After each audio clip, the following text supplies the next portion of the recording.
¿cuáles consideras que son los principales retos a los que os enfrentáis en una empresa como la vuestra, de este sector que, como decíamos antes, era un sector pues eso, regulado por vuestro lado desde el punto de vista de la energía, y que también os enfrentáis a una regulación que luego más adelante comentaremos desde el punto de vista de ciberseguridad? Pero así, ¿cuáles son en general los retos principales a los que crees que os enfrentáis?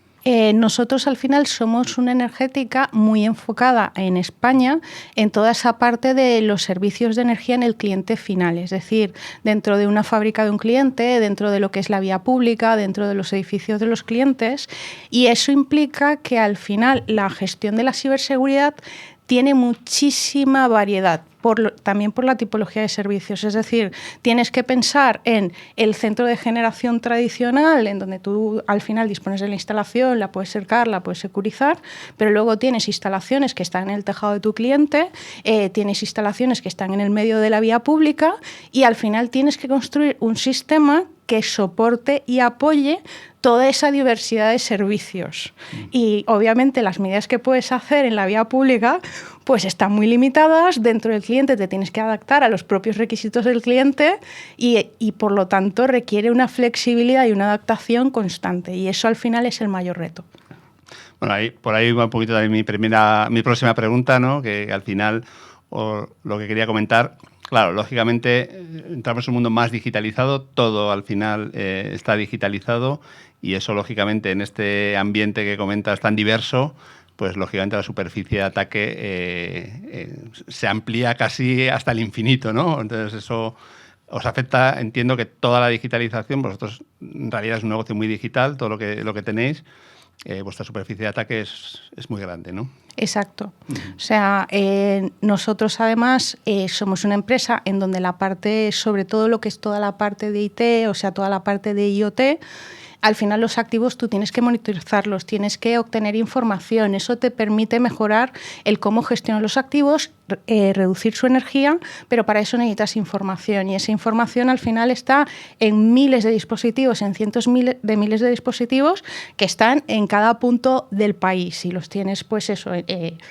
un punto de carga lo tienes en el medio de un aparcamiento público, tienes un montón de instalaciones de edificios del cliente pues cada vez que vais a un banco, y toda esa información hay que recogerla de forma segura, hay que trasladarla de forma segura y gestionarla para realmente aportar ese valor de descarbonización al cliente. Pues nada, fantástico. O sea, es un reto maravilloso el proteger algo que es casi infinito, ¿no? Una superficie tan grande. O sea, es un reto importante, ¿no?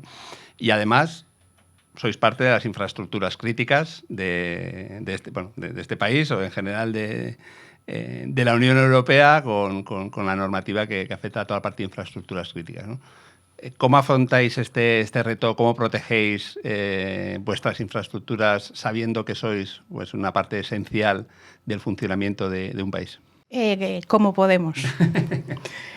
Al final tienes que diseñar un plan que se adapte a cada una de las casuísticas.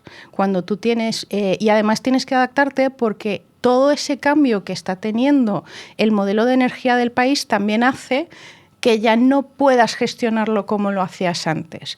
Antes tú tenías tu fábrica, tenías tu generación, podías proteger tu fábrica, la tenías aislada porque además toda la información se quedaba dentro de la fábrica. Ahora necesitas controlarlo en remoto, necesitas extraer la información, pero que ahora muchísima generación que antes estaba aislada en las grandes fábricas, ahora está dentro de un pequeño cliente, está dentro de tu casa, está dentro de la vía pública, lo veis por la calle que hay paneles solares por muchos sitios en la vía pública, y ya no es puro, o sea, ya no es yo lo genero en un sitio y lo voy transportando al cliente, sino que ese cliente final ahora también participa hacia atrás de la cadena, le tengo que coordinar, le tengo que alinear para que todo el sistema funcione. Entonces, tienes que diseñar cómo protejo esa instalación solar en el tejado de un edificio, que tiene un plan de protección y las medidas que puedes hacer, en un edificio que lo tengo conectado, que tengo toda la parte del control del edificio y de la climatización,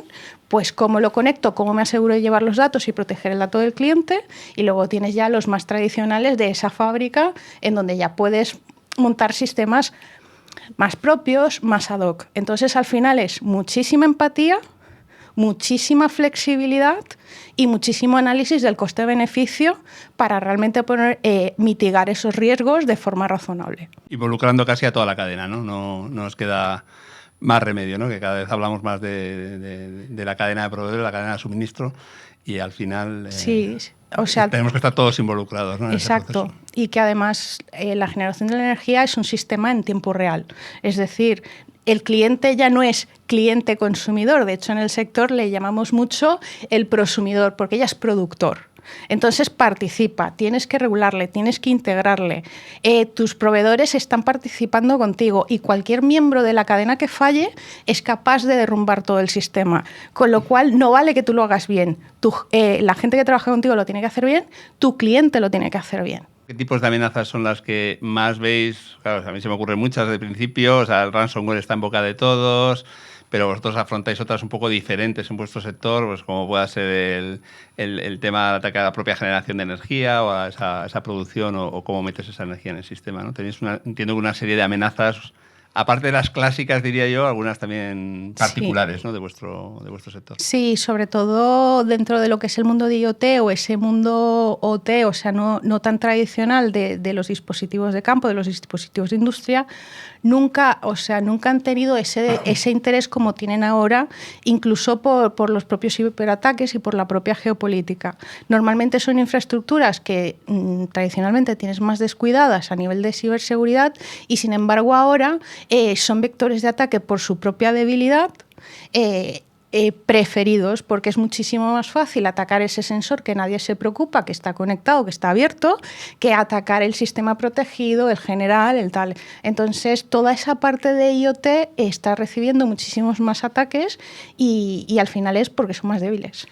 Claro, yo siempre creo que venís de la parte de esa parte de IoT, viene más de un mundo que antes era un mundo independiente y parecía casi muy inaccesible y que de repente se ha convertido en accesible por todo el mundo, ¿no? Con lo cual no está preparado para... Porque hasta hace pocos años eso estaba aislado, eso no estaba conectado a Internet y solamente la persona en el centro productivo lo veía.